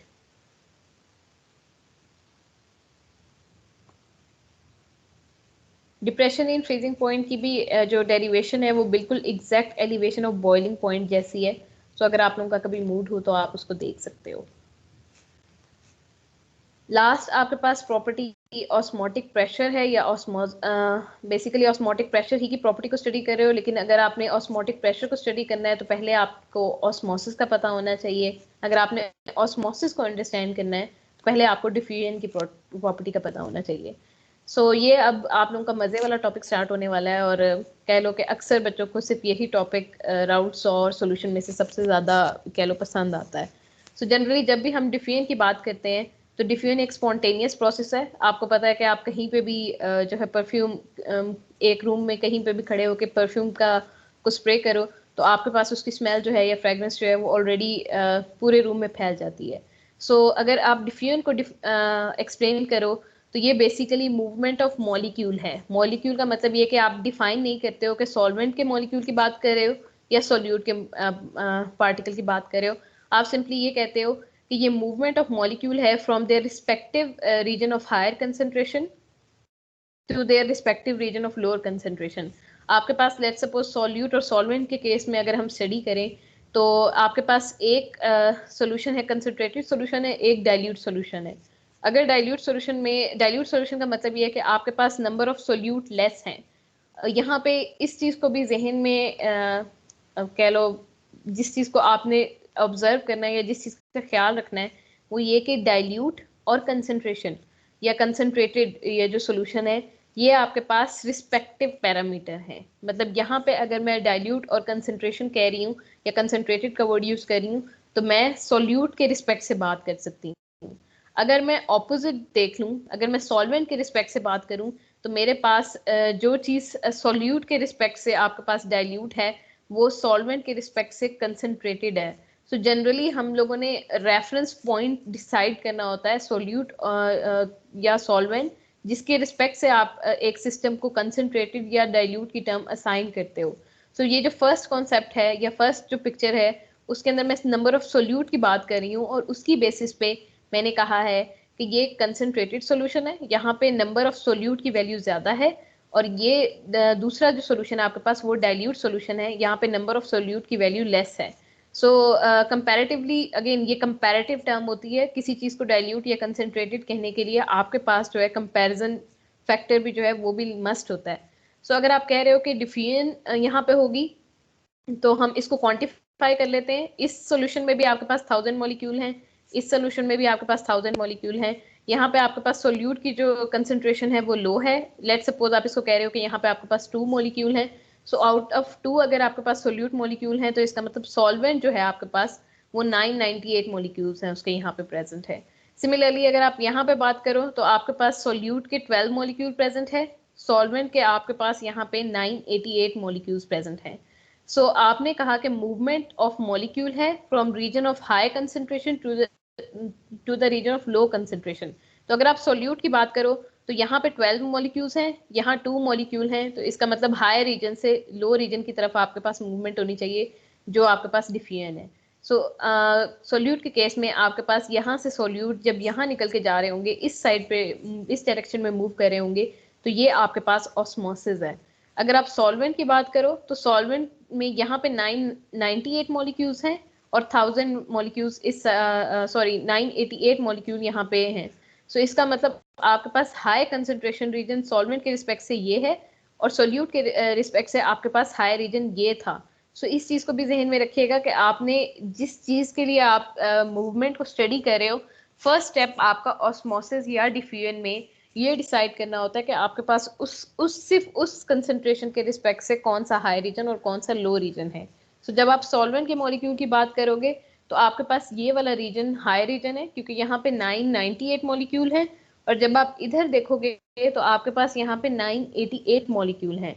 सो जो मूवमेंट होगी from high concentration region to low concentration region होगी। सो आपके पास इस केस में, सॉल्वेंट के केस में, डायरेक्शन जो है वो ऑपोजिट होगी मूवमेंट की। सो अगर आपके पास इस तरह का प्रोसेस हो रहा हो तो आप इसको डिफ्यूजन देते हो। एंड रिजल्ट आपके पास डिफ्यूजन का ये होता है कि दोनों रीजन में इक्वल कंसंट्रेशन आ जाती है और आपके पास सिस्टम जो है वो इक्विलिब्रियम के अंदर जो है प्रेजेंट होता है। अब आप बात करोगे ऑस्मोसिस की। डिफ्यूजन और ऑस्मोसिस में दो मेजर फर्क हैं। एक फर्क ये है कि डिफ्यूजन जो है वो डिफ्रेंशिएट नहीं करता सोल्यूट और सॉल्वेंट में। डिफ्यूजन के केस में आपने दोनों मॉलिक्यूल्स की मूवमेंट को स्टडी करना होता है, लेकिन ऑस्मोसिस के केस में आप स्पेसिफाई कर लेते हो कि जिस सब्सटेंस की मूवमेंट की बात हो रही है वो सिर्फ और सिर्फ आपके पास जो है सॉल्वेंट का मॉलिक्यूल है। दूसरी थिंग जो स्पेसिफिक होती है यहाँ पे वो ये होती है कि डिफ्यूजन में आपने कोई कंडीशन नहीं लगाई कि मूवमेंट किस थिंग के अक्रॉस होनी चाहिए। ऑस्मोसिस में आप एक कंडीशन लगा देते हो कि आपके पास सिस्टम में मूवमेंट जो है वो अक्रॉस सेमी परमिएबल मेम्ब्रेन होनी चाहिए। सो ओवरऑल ऑस्मोसिस और डिफ्यूजन में दोनों में मूवमेंट है, दोनों स्पॉन्टेनियस प्रोसेसेस हैं, लेकिन यहाँ पे आपने ऑस्मोसिस के केस में बेसिकली आपने सेमी परमिएबल मेम्ब्रेन इंट्रोड्यूस करवा दी है और उसकी वजह से ये सेमी परमिएबल मेम्ब्रेन के अक्रॉस जो है सोल्यूट के मॉलिक्यूल्स जो हैं वो नहीं जा सकते। सो अगर बात की जाए कि ऑस्मोसिस का प्रोसीजर किसने डिफाइन किया था तो ये नॉलेट है, उसने बेसिकली 1748 में इसके प्रोसीजर को बताया था।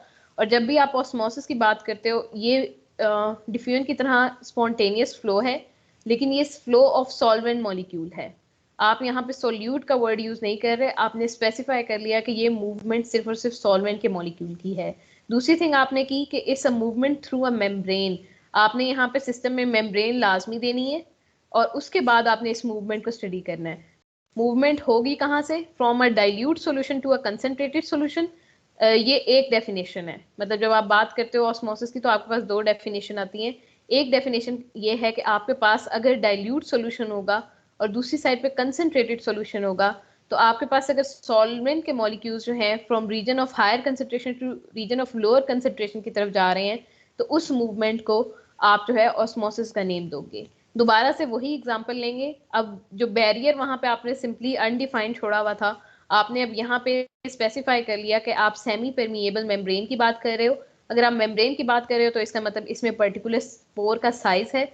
जनरली पोर साइज जो है वो इतना स्मॉल होता है कि वो सिर्फ और सिर्फ सॉल्वेंट के मॉलिक्यूल को जाने देता है, और ये जो लार्जर सोल्यूट के मॉलिक्यूल्स हैं आपके पास या जो इम्प्योरिटी होती है बेसिकली उसको वो पास आउट नहीं करने देता। सो लार्जर मॉलिक्यूल्स ऑफ सोल्यूट जो हैं वो बेसिकली इस मेम्ब्रेन के अक्रॉस मूव नहीं करेंगे। दोबारा से वही स्टेप डिफाइन कर लेते हैं। अगर आपने हाई कंसंट्रेशन और लो कंसंट्रेशन रीजन को डिफाइन करना है तो आप कह सकते हो कि ओवरऑल यहाँ पे लेट्स सपोज 1000 मॉलिक्यूल हैं, इसमें से सोल्यूट के 2 मॉलिक्यूल हैं। सो और सॉल्वेंट के मॉलिक्यूल आपके पास 998 हैं। आपने कहा कि मूवमेंट होनी चाहिए from dilute solution to a concentrated solution. So यहाँ पे डाइल्यूट सॉल्यूशन और कंसंट्रेटेड सॉल्यूशन की जो टर्मिनोलॉजीज हैं ये विद रिस्पेक्ट टू सोल्यूट कही गई हैं। मतलब अक्सर लोग जो कंफ्यूज रहते हैं वो इस वजह से कंफ्यूज रहते हैं कि आप मतलब हम डाइल्यूट से कंसंट्रेटेड की तरफ जा रहे हैं। तो इस चीज़ को जहन में रखिएगा कि ये जो टर्मिनोलॉजी है डाइल्यूट और कंसंट्रेटेड सॉल्यूशन की, ये यहाँ पे with respect to solute defined है। आपके पास डाइल्यूट सॉल्यूशन में 2 मॉलिक्यूल हैं सोल्यूट के, और यहाँ पे आपके पास कंसंट्रेटेड सॉल्यूशन में आपके पास 12 मॉलिक्यूल हैं। सो ये बेसिस है आपके पास डाइल्यूट और कंसंट्रेटेड की। और मूवमेंट आपके पास सॉल्वेंट मॉलिक्यूल की कहाँ से हो रही है? From dilute solution towards this. और उसकी रीजन ये है कि आपके पास इस सेक्शन में 998 मॉलिक्यूल है सॉल्वेंट के और यहाँ पे आपके पास 988 हैं। सो मस्ट है कि आपके पास 988 में से 5 मॉलिक्यूल निकल के इस डायरेक्शन में जाएं, तभी आपके पास सिस्टम में सॉल्वेंट के मॉलिक्यूल की जो कंसंट्रेशन है वो इक्वल होगी। सो ऑस्मोसिस सिंपली स्पॉन्टेनियस फ्लो है लेकिन थ्रू सेमी परमिएबल मेम्ब्रेन है। सेमी परमिएबल मेम्ब्रेन की वजह से आपके पास सिस्टम में जो सॉल्यूट की मूवमेंट है वो बेसिकली स्टॉप हो जाती है, क्योंकि आपके पास सॉल्यूट के मॉलिक्यूल्स का साइज अच्छा खासा बड़ा होता है और आपकी सेमी परमिएबल मेम्ब्रेन उस सॉल्यूट को क्रॉस नहीं करने देती। लेकिन अगर आप बात करोगे इस रिस्पेक्ट से कि आपके पास जो है मतलब सॉल्वेंट के रिस्पेक्ट से बात करोगे तो it's a movement from high region, मतलब आपके पास ये वही हाई कंसंट्रेशन, यहाँ पे आपने डाइल्यूट मतलब यहाँ पे आपके पास उसकी कंसंट्रेशन हाई है इस डायरेक्शन में जिसको आप डाइल्यूट कह रहे हो, वहां पे आपके पास concentration of solvent molecule high है और यहाँ से आपके पास मूवमेंट होगी इस डायरेक्शन के अंदर। यहाँ तक क्लियर है? ये एक डेफिनेशन क्लियर है?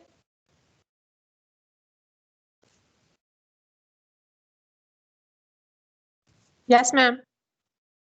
नेक्स्ट आप देख सकते हो जो डेफिनेशन है वो ये है कि जनरली इसी ये जो डाइल्यूट और कंसंट्रेटेड वाली टर्म है, अगर हम इसको अब ज़रा उस रिस्पेक्ट में लें कि हम प्योर के रिस्पेक्ट से लें, सो जनरली एक कुछ डेफिनेशंस या कुछ बुक्स में ये लिखा जाता है from concentrated solution to dilute solution.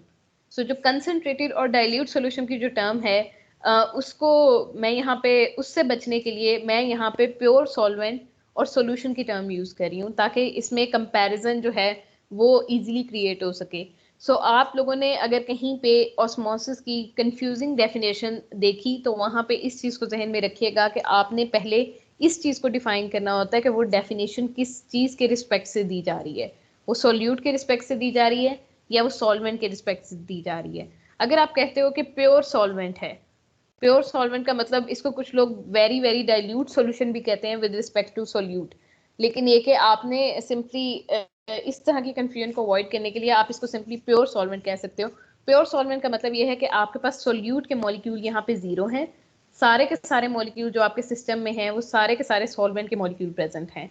सो कोई भी थिंग जिसमें अगर आप ऐड कर दोगे, मतलब अगर मैं सॉल्यूट को ही अपना रेफरेंस पॉइंट लेके चलूं, तो अगर आपके पास चाहे मतलब अगर आपके पास अगर यहाँ पे गौर करो तो आपने पहले टू मॉलिक्यूल को डाइल्यूट सॉल्यूशन कहा है इन टर्म्स ऑफ सॉल्यूट, मतलब आपने पहले जब आपके पास कंपैरिजन का स्केल ये था कि एक साइड पे 12 मॉलिक्यूल थे और दूसरी साइड पे 2 मॉलिक्यूल ऑफ सॉल्यूट थे, तो आपने 2 मॉलिक्यूल ऑफ सॉल्यूट को डाइल्यूट सॉल्यूशन कहा है। सो अब आपके पास जो कंपैरिजन का फैक्टर है वो चेंज हो गया है, जो इस चीज को इंडिकेट कर रहा है कि डाइल्यूट और कंसंट्रेशन की जो टर्मिनोलॉजीज हैं वो कंपैरेटिव टर्मिनोलॉजी हैं। अब आपके पास जो सिस्टम है यहाँ पे number of solute molecule zero हैं, यहाँ पे 2 हो गए हुए हैं। सो ये वाला सिस्टम विद रिस्पेक्ट टू जो सॉल्यूट के केस में अगर आप बात करो तो ये वाला system very very dilute solution है और ये वाला आपके पास कंसंट्रेटेड सॉल्यूशन है। सो पहले जिस सिस्टम को आपने डाइल्यूट कहा था, जब आपने अपने कंपैरिजन का पैरामीटर चेंज किया है वही सॉल्यूशन अब आपके पास कंसंट्रेटेड सॉल्यूशन है।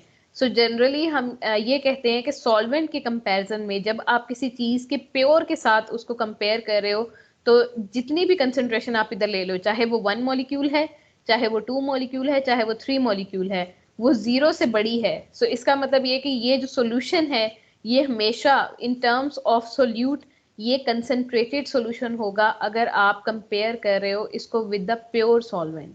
सो प्योर सॉल्वेंट से जब आपने कंपेयर करना है इस चीज को जहन में रखिएगा कि अगर 1 या 2 सब्सटेंसेस भी यहाँ पे हो जाएं तो ये आपके पास बेसिकली कंसंट्रेटेड सॉल्यूशन के रिस्पेक्ट से आएगा। सो सॉल्वेंट की अगर बात की जाए, यहाँ पे बेसिकली सोल्यूट के 2 मॉलिक्यूल हैं, सॉल्वेंट के 98 मॉलिक्यूल हैं। सो अगर आप कंपेयर करो तो प्योर में आपके पास 1000 है, सो ये आपका हाई कंसंट्रेशन रीजन है, ये आपका लो कंसंट्रेशन रीजन है। आपके पास 1000 में से एक मॉलिक्यूल इधर मूव करके जाएगा तो आपके पास यहाँ पे भी 999 मॉलिक्यूल हो जाएंगे और यहाँ पे भी 999 मॉलिक्यूल हो जाएंगे। सो मूवमेंट जो होनी है उसकी डायरेक्शन आपके पास from the high region to low concentration region होनी है। और अगर आप इसको डिफाइन करोगे तो आप ये कहोगे movement of solvent molecule from pure solvent to any concentrated solution. Clear है ये पॉइंट? ये दूसरी डेफिनेशन है आपके पास ऑस्मोसिस की। Yes ma'am. समझ आ रही है ऑस्मोसिस की या एज सच ऊपर से गुजर रहा है? इसके क्वेश्चंस जो हैं थोड़े से ट्रिकी होते हैं, सो इसलिए इसका कॉन्सेप्ट जो है वो थोड़ा सा क्लियर करके चलें। मेम्ब्रेन्स आपके पास कोई सी भी हो सकती हैं, उसमें आप एनिमल मेम्ब्रेन भी ले सकते हो, आर्टिफिशियल मेम्ब्रेन ले सकते हो जिसमें कॉपर फेरोसाइनाइड की मेम्ब्रेन आती है, सेलोफोन ले सकते हो। सो मेम्ब्रेन्स आप किसी भी टाइप की मेम्ब्रेन ले सकते हो जो कि जनरली इसमें यूज हो सकती हैं। नेक्स्ट आपके पास जो कॉन्सेप्ट है वो ऑस्मोटिक प्रेशर का कॉन्सेप्ट है। आपको पता है कि जो प्रोसेस हो रहा है वो, जी जी बच्चे। मैम वो पूछना था कि ये तो चलें सॉल्यूशंस की बात हो रही है, जैसे रिएक्टेंट्स और प्रोडक्ट्स होते हैं, क्या इक्विलिब्रियम पे ये ज़रूरी है कि 50% रिएक्टेंट्स और 50% ही प्रोडक्ट्स हों? मतलब इनकी परसेंटेज में फ़र्क नहीं आ सकता इक्विलिब्रियम पे? ये डिपेंड करेगा ना कि किस उसकी बात कर रहे हो। यहाँ पे जो प्रोसेस हो रहा है वो मूवमेंट का प्रोसेस हो रहा है, मतलब यहाँ पे रिएक्शन नहीं हो रहा। अगर आप इक्विलिब्रियम की बात करोगे in terms of reversible reaction, मतलब आप कह रहे हो ना आपके पास सिस्टम में रिएक्टेंट और प्रोडक्ट की आपने बात की, तो वहां पे आपको याद होगा कि जिस इक्विलिब्रियम की आप बात कर रहे होते हो वो केमिकल इक्विलिब्रियम है। और केमिकल इक्विलिब्रियम की जो फर्स्ट डेफिनेशन आपको पता है वो ये है कि रेट ऑफ फॉरवर्ड रिएक्शन और rate of backward reaction equal होना चाहिए। कंसंट्रेशन वहाँ कांस्टेंट होनी चाहिए, कंसंट्रेशन को इक्वल आप नहीं करते। सो अगर उस सिनेरियो में बात कर रहे हो जहाँ पे सिस्टम में कोई रिएक्टेंट या प्रोडक्ट प्रेजेंट है, तो वहाँ पे कंसंट्रेशन की कंडीशन आपके केमिकल इक्विलिब्रियम के लिए ज़रूरी नहीं है। यहाँ पे जो आप बात कर रहे हो अगेन, इसमें आप लोगों ने अभी जो पीछे केमिस्ट्री में ही, अगर आपकी मैं ऑस्मोटिक प्रेशर ही की एग्जांपल लूँ या उससे पहले जो आप लोगों ने स्टडी किया है प्रेशर, अगर मैं बिल्कुल ये ऊपर ले जाऊँ और वेपर प्रेशर वगैरह की बात करना शुरू कर दूँ, तो ये वाला जो वेपर प्रेशर था ये बेसिकली आपका सॉर्ट ऑफ मैकेनिकल इक्विलिब्रियम था, जिसमें आपके पास एक पिस्टन थी। इस पिस्टन के एक एंड पे आपके पास एक्सटर्नल प्रेशर था, एक पे आपके पास इंटरनल प्रेशर है।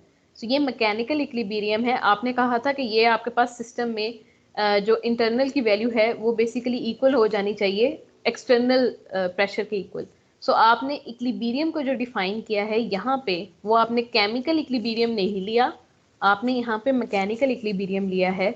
और आपने सिंपली इस पिस्टन को कहा है, इस पिस्टन को देख के आपको पता चलेगा कि आपका सिस्टम जो है वो मैकेनिकल इक्विलिब्रियम में है या नहीं है। अगर ये पिस्टन एक ही जगह पे खड़ा है तो इसका मतलब पी एक्सटर्नल और पी इंटरनल इक्वल है। अगर नहीं खड़ा तो इसका मतलब ये कि यहाँ पे आपके पास जो है सिस्टम इम्बैलेंस में है। सो इक्विलिब्रियम की कई टाइप हैं। अगर आप बात कर रहे हो केमिकल इक्विलिब्रियम की, सो वहाँ पे कंसंट्रेशन पे कोई लिमिट आपने नहीं लगाई हुई, लेकिन यहाँ पे आप बात करोगे प्रेशर की। ये सॉर्ट ऑफ ऑस्मोसिस जो है आपके पास सॉर्ट ऑफ मैकेनिकल इक्विलिब्रियम में लाया करता है। और ये आप अभी अंडरस्टैंड करोगे जब आप ऑस्मोटिक प्रेशर के को स्टडी करोगे कि बेसिकली ऑस्मोटिक प्रेशर को आप मेजर कैसे करते हो। सो ये mechanic sort of mechanical equilibrium है। जो आपका नेक्स्ट चैप्टर है ना, जिसमें आप लोगों ने इक्विलिब्रियम को जो है एक्सप्लेन करना है, वो केमिकल इक्विलिब्रियम है। सो मैकेनिकल इक्विलिब्रियम और केमिकल इक्विलिब्रियम दो डिफरेंट थिंग्स हैं। इसी तरीके से अगर आप सिस्टम में आयंस ले आओगे तो वहां पे एक और टर्मिनोलॉजी है जिसको आयनिक इक्विलिब्रियम बोला जाता है और उसकी कंडीशंस मजीद डिफरेंट। सो इक्विलिब्रियम एक वास्ट कॉन्सेप्ट है। ओवरऑल इसको आप बैलेंस कहते हो, लेकिन ये कि इस केस में मस्ट है कि आपके पास यहाँ के मॉलिक्यूल्स यहाँ पे इक्वल होने चाहिए, तभी आपके पास सिस्टम में जो है इक्विलिब्रियम अटेन होता है, मैकेनिकल इक्विलिब्रियम अटेन होता है। क्लियर है ये पॉइंट? Yes ma'am. ठीक है। नेक्स्ट आपके पास जो देखना है आप लोगों ने वो ऑस्मोटिक प्रेशर है। आपके पास ये सेमी परमिएबल मेम्ब्रेन है, इसका एक पर्टिकुलर एरिया है। और जो प्रोसेस हो रहा है वो ये हो रहा है कि सॉल्वेंट के मॉलिक्यूल्स जो हैं वो यहाँ से इस डायरेक्शन में मूव कर रहे हैं। इसका मतलब ये है कि जब उन्होंने मूवमेंट शो करनी है वो किसी फोर्स के साथ आके इस एरिया के साथ कोलाइड करेंगे। सो यहाँ पे इस सेमी परमिएबल मेम्ब्रेन की वजह से कुछ ना कुछ जो है आपके पास प्रेशर आनी चाहिए, क्योंकि आपने यही बात की ना कि आपके पास मॉलिक्यूल्स जो हैं वो कुछ फोर्स के साथ आके यहाँ कोलाइड करेंगे और फिर जो है इससे क्रॉस चले जाएंगे।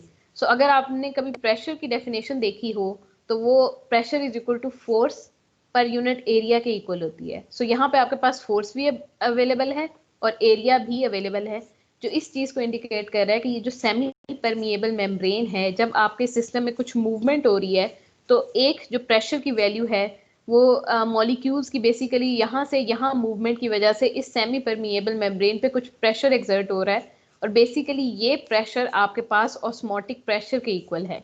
लेकिन अगर आप कभी डेफिनेशन देखोगे ऑस्मोटिक प्रेशर की, तो जनरली इसको रिलेट किया जाता है डिफरेंट वे में। मतलब अभी जब हम एंड पे डेफिनेशन देखेंगे तब आपको आइडिया हो जाएगा कि ये बात मैं क्यों कर रही हूँ। यहाँ तक क्लियर हो गया कि आपके पास जो ऑस्मोटिक प्रेशर की जो बेसिस है वो मॉलिक्यूल्स है, मॉलिक्यूल मूव कर रहे हैं across the semi permeable membrane. उसके रिजल्ट में आपके पास ये मॉलिक्यूल जो है वो कुछ प्रेशर एक्सर्ट करें, कुछ फोर्स एक्सर्ट करें, जिसकी वजह से आपके सिस्टम में इस मेम्ब्रेन के ऊपर प्रेशर आ रहा है, और ओरिजिनली ये प्रेशर आपके पास ऑस्मोटिक प्रेशर है। सो अगर आपने मेजर करना हो इस प्रेशर को, इस प्रेशर की इस वैल्यू को आपने मेजर करना हो, तो आप क्या कर सकते हो, आप एक इनडायरेक्ट वे यूज कर सकते हो इसको स्टडी करने का। आपने कहा कि net movement of solvent molecules हो रही है, जिसकी वजह से आपके पास सिस्टम के ऊपर या मेम्ब्रेन के ऊपर कुछ प्रेशर एक्सर्ट हो रहा है, और वो प्रेशर बेसिकली ऑस्मोटिक प्रेशर है। लेकिन होता क्या है कि हम मेम्ब्रेन को सिस्टम में जाके स्टडी नहीं कर सकते। मतलब ये कि मेम्ब्रेन अगर आप देखो तो ये सिस्टम में यहाँ आपके पास है ना वैल्यू। सो अगर आपने मैनोमीटर ऐड करना है तो आप किसी भी वे में यहाँ पे मेम्ब्रेन तक पहुंचना जो है वो आपके लिए डिफिकल्ट है। तो आप क्या करते हो कि ऑस्मोटिक प्रेशर को स्टडी करने के लिए आप एक इनडायरेक्ट वे यूज करते हो। आप सिस्टम में जो है एक प्रेशर आपके पास सिस्टम में एक्सटर्नल प्रेशर है, जो कि इस साइड पे भी अप्लाई हो रहा है, मतलब ये इस साइड पे भी अप्लाई हो रहा है और इस साइड पे भी अप्लाई हो रहा है। सो एक तो आपके पास कांस्टेंट प्रेशर की वैल्यू है जो ऑटोमेटिकली आपके सिस्टम में अप्लाई हो रही है। आप क्या करोगे, सिस्टम में कुछ एडिशनल प्रेशर ऐड करना शुरू कर दोगे। इतना एडिशनल प्रेशर ऐड करोगे, मतलब यहाँ पे आप एक पिस्टन लगाओगे, उसको प्रेस करना शुरू कर दोगे, इतना ज़्यादा प्रेस करना शुरू कर दोगे कि आपके पास ये जो मूवमेंट हो रही है अक्रॉस द सॉल्वेंट मॉलिक्यूल ये स्टॉप हो जाए।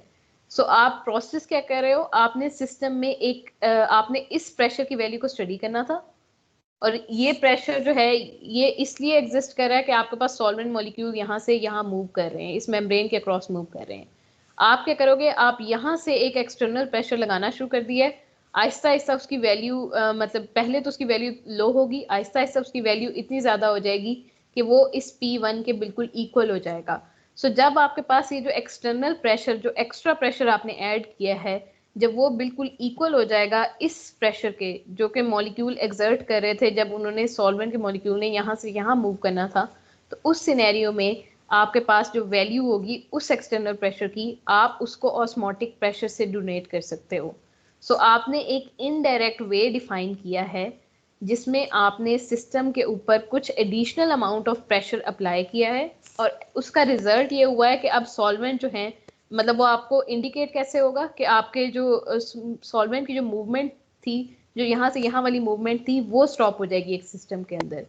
सो ये एक न्यू वे है कि आप इसको इस वे में भी रिप्रेजेंट करते हो कि जो बुक्स में डेफिनेशन है वो ये है, the external hydrostatic pressure which just prevents the passage of solvent into the solution through a semi permeable membrane is called osmotic pressure. So osmotic pressure की जो डेफिनेशन है जनरली अक्सर लोग उसको कंफ्यूज कर देते हैं विद द एक्सटर्नल प्रेशर। वो एक्सटर्नल प्रेशर नहीं है, बेसिकली हम स्टडी इसी प्रेशर को कर रहे हैं। जो हमारे लिए ऑस्मोटिक प्रेशर है वो P1 ही है, लेकिन हम P1 को कैलकुलेट करने के लिए जो प्रोसीजर कर रहे हैं वो ये है कि हमने एक्सटर्नल एटमॉस्फेरिक प्रेशर अप्लाई के साथ साथ, मतलब एक्सटर्नल प्रेशर के साथ साथ एक नया एडिशनल प्रेशर ऐड किया है जो कि बेसिकली रिस्पॉन्सिबल है आपके पास इस फिनोमेना का कि वो सॉल्वेंट के मॉलिक्यूल्स की मूवमेंट को स्टॉप कर रहा है, वो ऑस्मोसिस को स्टॉप कर रहा है। तो ये एक इनडायरेक्ट डेफिनेशन है आपके पास ऑस्मोटिक प्रेशर की। ये वो एक्सटर्नल प्रेशर है जो आपके पास आपको सिस्टम में external pressure plus additional pressure apply करना पड़ता है एक सिस्टम में उस वक्त तक जब तक आपके सिस्टम में ऑस्मोसिस स्टॉप ना हो जाए। तो इस प्रेशर को आप ऑस्मोटिक प्रेशर से डोनेट करते हो। ये पॉइंट क्लियर है?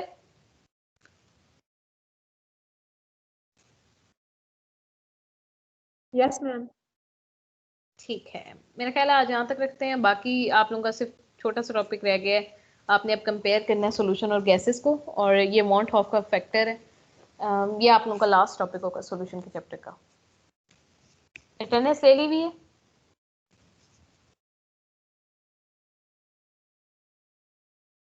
नो मैम, लेने लगो 1 मिनट। ठीक है, ले लें।